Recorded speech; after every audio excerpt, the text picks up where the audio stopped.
Oh, well, hello again, everybody.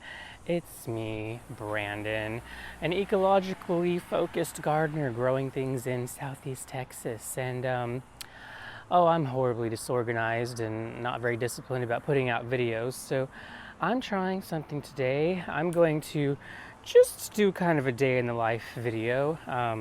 Today is, oh goodness, what day is it? I believe it's August 5th, a Tuesday, and I just want to show what I do on a Tuesday afternoon. I'm a little bit crazy when it comes to gardening, so I pretty much come outside and work in the garden at least a little bit. I do something every single day, every day, without fail.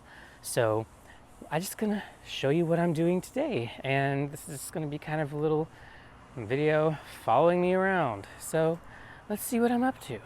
I love garden paths and my garden paths. So it's a little bit tragic that I've unfortunately let some of my paths become impassable during the year. Usually this happens when we get little thunderstorms that roll through, and because my garden is a bit on the small side, or maybe you'd say middle-sized, my paths are very narrow and I pack plants everywhere I possibly can. So one of the paths that I will show in a moment here, I would like to try to start clearing out. Yesterday, I started clearing out this little path here, which I will show in a moment. Don't have before a video or photos of it, unfortunately, so you'll have to use your imagination when I tell you it was horrible. But it's actually looking pretty nice now. I do have some spillover from the lantanas that I could do something about, but I gained a lot of space here. Yesterday, literally this whole section here was just full of the grasses that I showed in the previous video, along with other plants and things, and I hand pulled a lot of it and cleaned it up, and I'm so happy right now with it. I do have some taller grasses here which I may clean up a little bit today, but what I really want to try to do a little bit of work on is this path here to my left, which I will show in a moment. This is one of my favorite paths, and it has become well, let's just have a look at it. It's its own thing is what it is over here. I don't really attempt normally to walk through here, and I don't think I'm going to do that now either. My boyfriend will come through here because he's a monster and doesn't care, but I'm not doing that right now, so I'm going to go ahead and walk around. But yeah, I'm going to try to start chipping away at all of the mess that's over there and see how much I can get done now that I'm finally in a mood to kind of start working on it again. And I don't know, I may have to do a few things like raising this rose up. I'm going to insert just a little bit of video of this rose, which will show a little bit of video of the pathway. I believe this video will be from not this spring, but last spring. And when this rose is really nice and doing well, it is very impressive. This is Farmer's Dream, the climbing version of a famous rose in our area called Belinda's Dream, and very worth growing. This one may actually be diseased, but I'll talk about that in more detail at another time. For today, let's see how much I can clear this out and how much more passable I can make this path. So, as far as tools go, you may recognize our old friend, the storage tote. I like to just keep everything as contained as possible. I've given up a little bit on separating the seed heads of the grasses for now. You should see the fire pit, it's not pretty. And it rained today on the grasses that I collected yesterday, so as I was talking about in the last video, now I've got a mess to deal with over there. But the other tool that I'm using a lot lately, these are very new to me, but oh my gosh, I will talk about these a little bit more in the future. These are called grab and hold pruners. Basically, they've got a little jaw on them, and oh, I'm not sure if this is going to focus for sure or not, but once you cut something with them, the little jaws here grab onto whatever you cut. And so I can, grab this little seed head here and whoop, without having to touch it twice, I've tossed it into the bucket.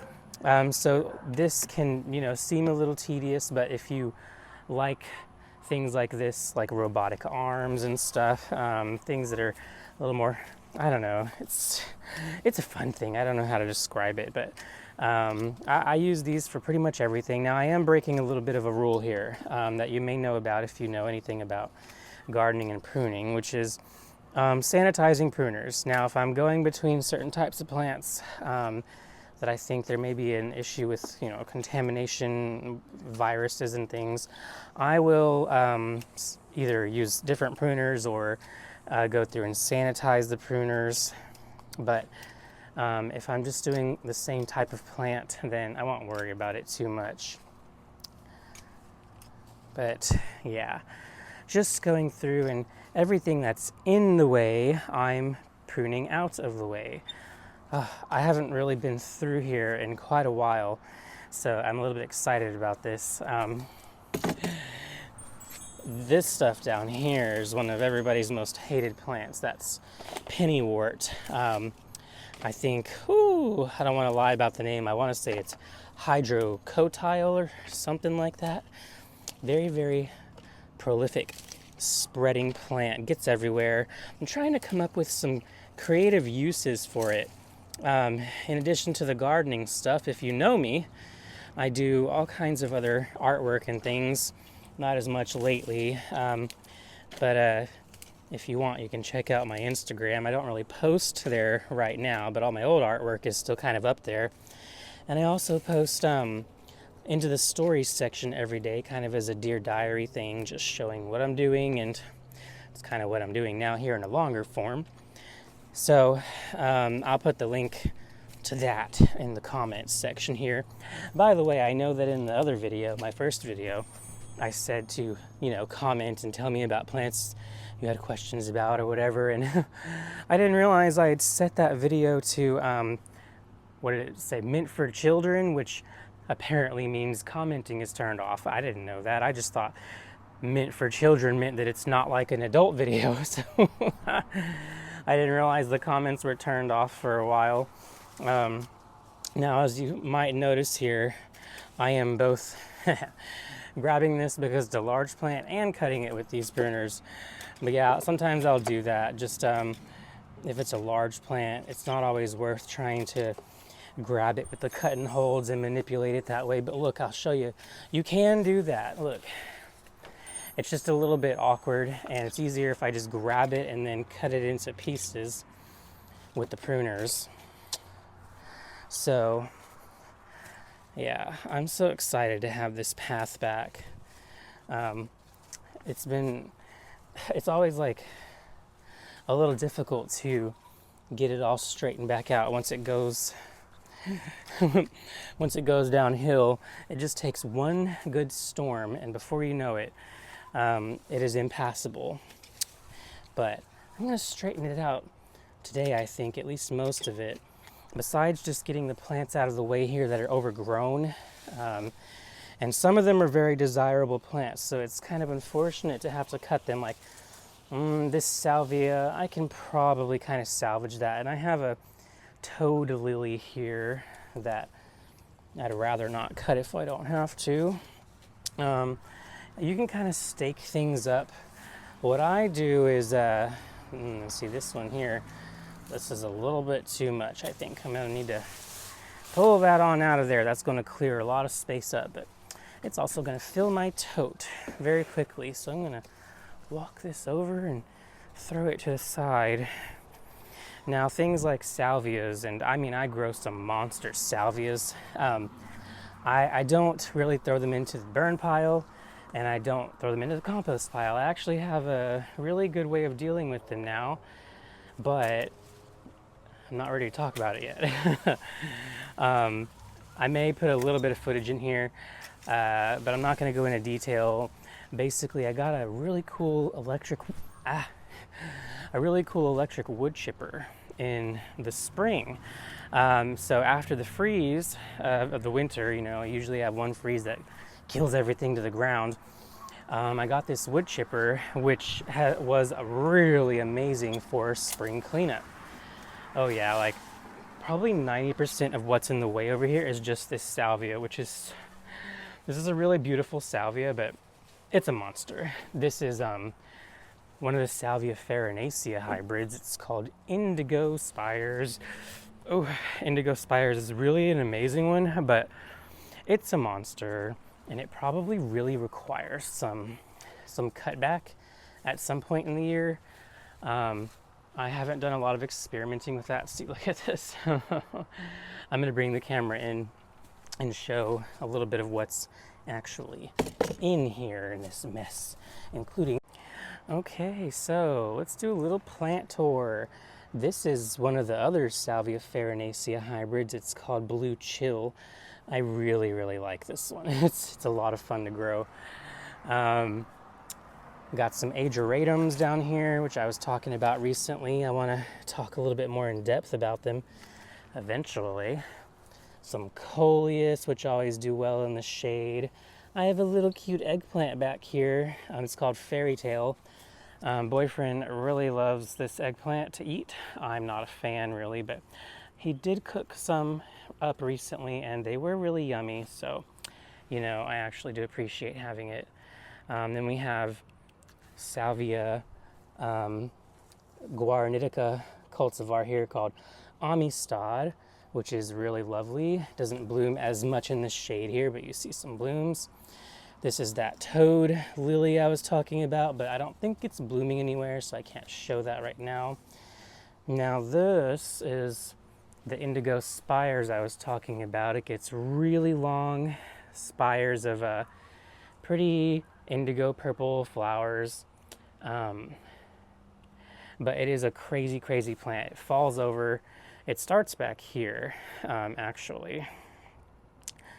It starts back here and then kind of trails up this way and has flowers all the way up in here. If I could actually get myself to kind of train this plant properly, it would be really pretty and nice, but usually they just become a big chaotic mess. I'm going to try to push through here to show some of the plants on the other side before I get back to my cleaning. This is the Salvia farinaceae cultivar that everyone's a little bit more familiar with. This is called Mystic Spires. Very, very pretty cultivar. A little more behaved than Mystic Spires, although it can get quite large as well. There's some of it in there. There's quite a bit in there. But yeah, this is that area from the other side. It's a very, very fun pathway, but I have not been able to get in and out of it in a little while.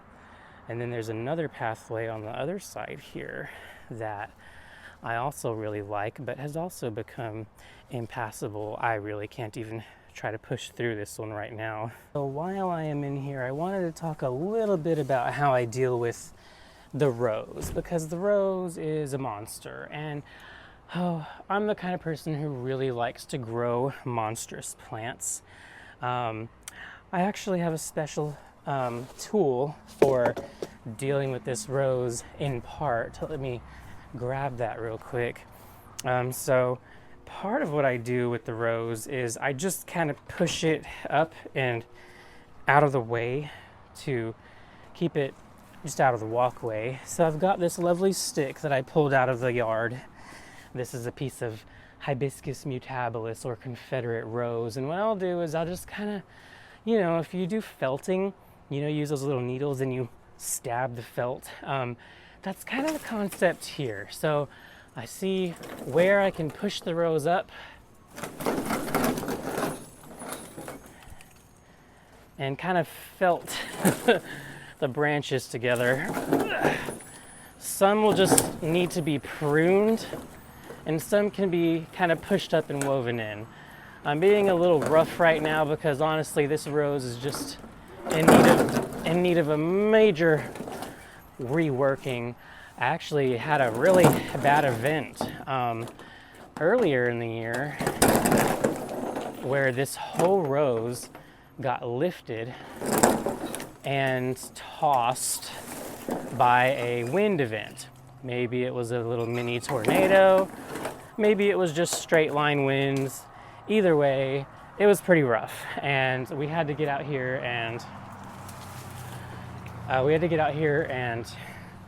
lift this whole thing back over, and it was not a fun time, but we did get it done. I just have not gotten around to dealing with this pathway or this rose at all this year. I'm a little discouraged because, as I mentioned, and briefly, this rose might have a disease, almost definitely does, called crown gall, or rose gall, and it's almost like a virus, but it's a bacteria that causes little cancerous growths on the roots, and in the branches too. And this plant is largely asymptomatic. It doesn't really express a whole lot of that, but I have found a few little tumors growing here and there, and then on the roots you can see a few little tumors, so it kind of is what it is. I've just kind of resolved that this disease is going to be in my garden, and some plants are going to be tough enough to deal with it and some aren't. All right, I think I've done a decent job of pushing this rose up and out of the way.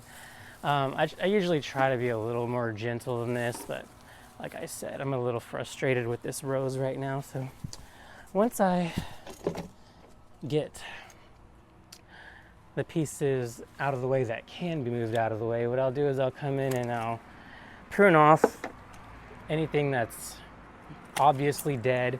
I usually do a little bit more work in the spring and the fall on this, but right now I'm doing this to clear up the pathway. So anything that I prune off of roses goes into the burn pit, just like anything with seeds, because if I were to put this stuff in the garden somewhere like I do with my grass clippings, which I haven't talked about yet, and I'm like digging around, what do you think is going to happen? Thorns in my hands, and I'm not about that. So yeah, I just anything rose that has thorns on it gets tossed into the burn pile and dealt with that way. So I guess I'm not going to go too in depth with this pruning today, but this does open the space up a lot. I really got to get a lot of this stuff dealt with, which some of it is more of the salvias. I'm really surprised by some of these nightshades that are in here. We've got Solanum nigrum in here. I am not going to put that stuff in the burn pile. I just broke my rule there. Did you see that? I tossed that stuff on the grounds. I really don't like doing that. I really do try to stay organized. Me and boyfriend are very different in that way. He will make a huge pile and then he will attempt to clean it up, but inevitably leave some things. But I try to be neat and tidy. I've gotten a lot more neat and tidy over the years with how I manage my I wouldn't say garden waste, because all of this material is useful, whether it's being burned and turned into ash and biochar, or it's being turned into grass clippings. I don't look at plant material that I'm pruning as waste. Nothing ever gets thrown into a trash can here. It doesn't matter how diseased or unsightly or difficult it is to deal with. I use everything that comes out of this garden for something. Well, that's already looking a ton better, isn't it? This big leaf thing here is a Cephalanthus, or buttonbush, which I'm excited about. Some of my other ones, I've got a number of these in the garden now. And some of my more mature ones are blooming. I might show a little bit of footage of that here. Oh. You know what's mostly left over here is the stuff I really don't want to deal with. It's the grasses. Let me show y'all what I'm talking about. This is the area that I kind of cleaned up in the video a few weeks ago, and I've managed to keep it, somewhat decently clean. I haven't gone in and detailed it, but these are the grasses that are a little bit crazy in here that I've got to deal with. And to be honest, I think that I'm probably not going to do too much dealing with that today. Oh, I'm still getting used to this, to the gimbal here. Ooh, as you can tell, it's a little warm. It's not too bad, but it's all right. So I'm actually going to call it a quits for right now with this pathway project and show another task that I need to deal with. Let's go have a look at that. So this here is my wonderful weeping willow, one of my project trees, as if any of my trees aren't project trees. I planted this from a little stick, and I've got video footage of the whole process.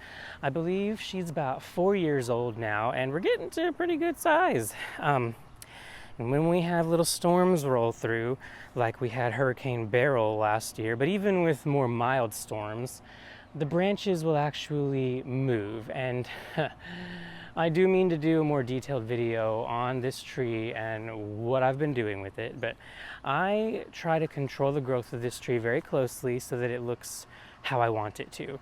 I've got a relatively small space here, and I need these branches to go exactly where I want them so that I can walk through here without, too much obstruction.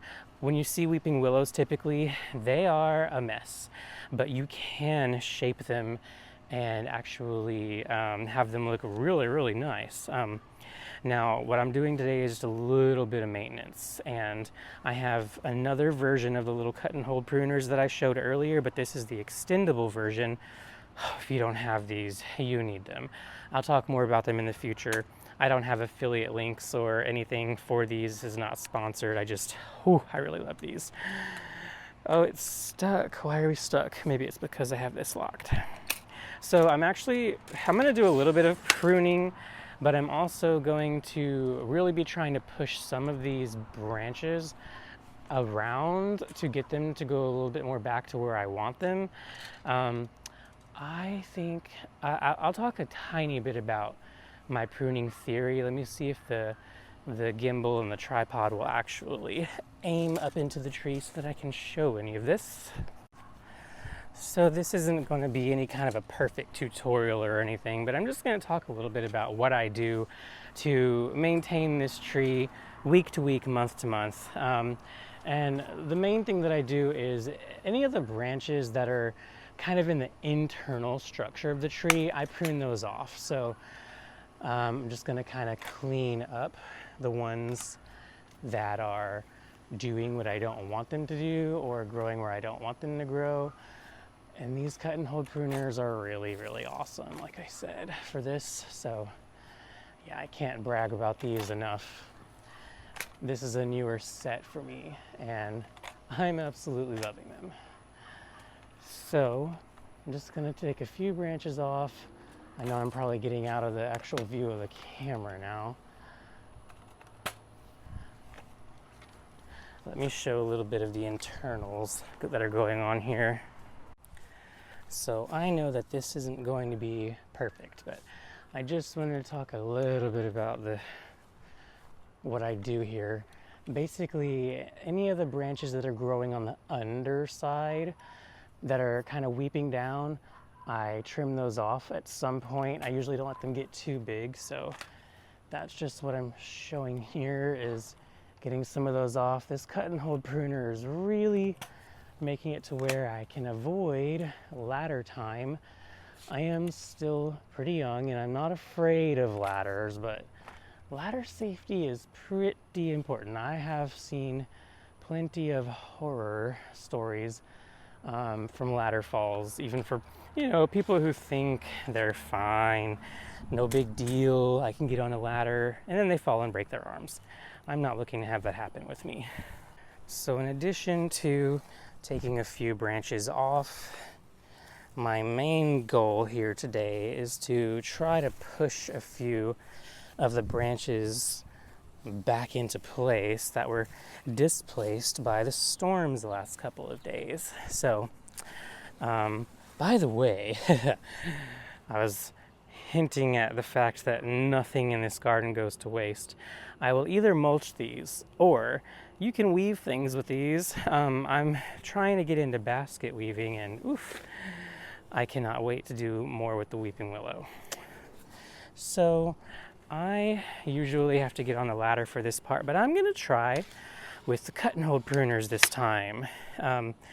Now this pruner has a little hook on the end of it here that kind of helps to pull things around. This is the first time I'm doing this, so y'all get to see this kind of live on camera. I'm gonna close the pruner parts. Oh, actually they're already closed. Well, I'm gonna lock them shut and see, like this branch here got pushed over the others.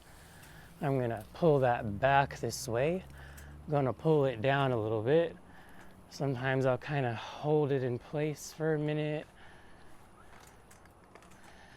Get all the little tiny branches kind of pulled back. I did used to do a lot of tying branches down and weighing them down. I'm getting to the point with this tree where it's at a size where I don't think I have to really do that as much anymore, but it is a tool that I use when I need to. But yeah, you see how much that did to move that branch out of the way or back down? Now I just got to go do that everywhere else. I don't know every little spot where this tree got messed up in these storms, but see, I'm just going to kind of comb out the branches. I mean, it's like we're taking care of an elderly lady and, you know, we're brushing out her hair. Just straightening things back out that got a little messy in the wind. And I don't want to do a ton of pruning today because I'm not ready to pull out the wood chipper. But yeah, this is part of what I'm doing today. And I wanted to just show it a little bit for the sake of the video.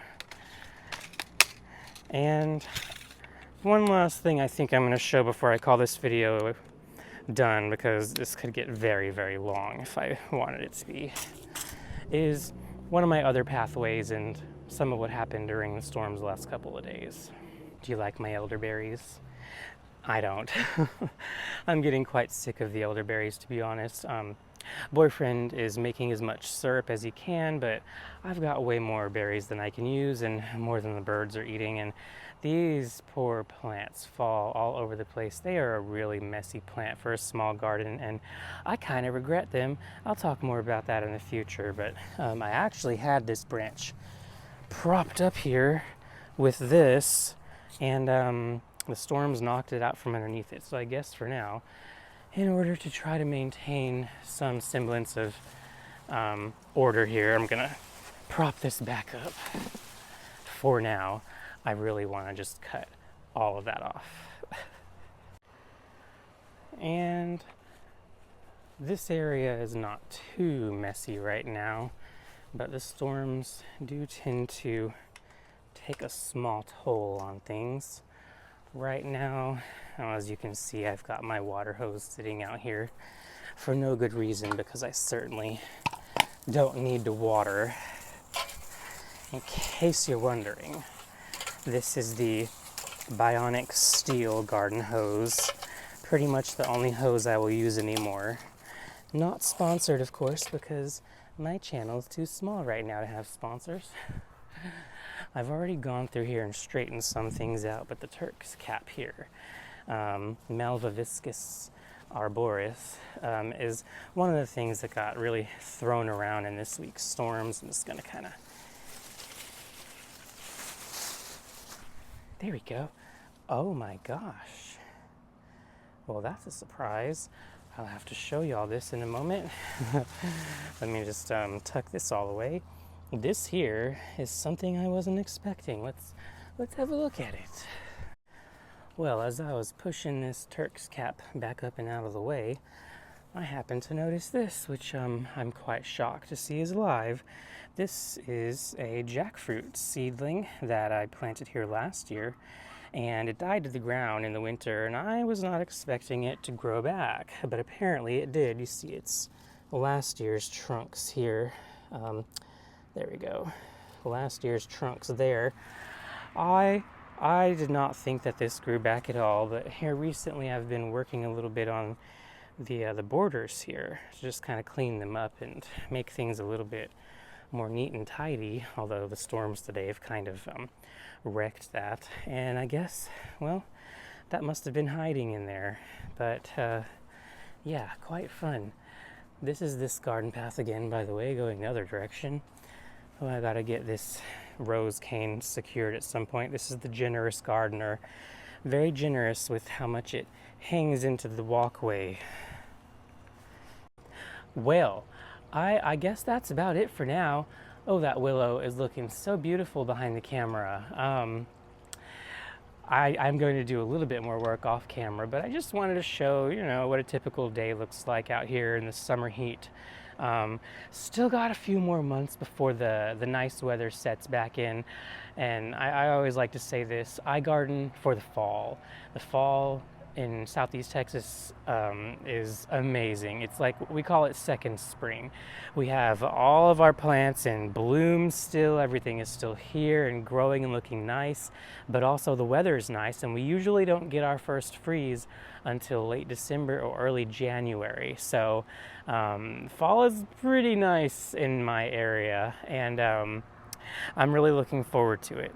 But for now, I guess I'm going to call this video done.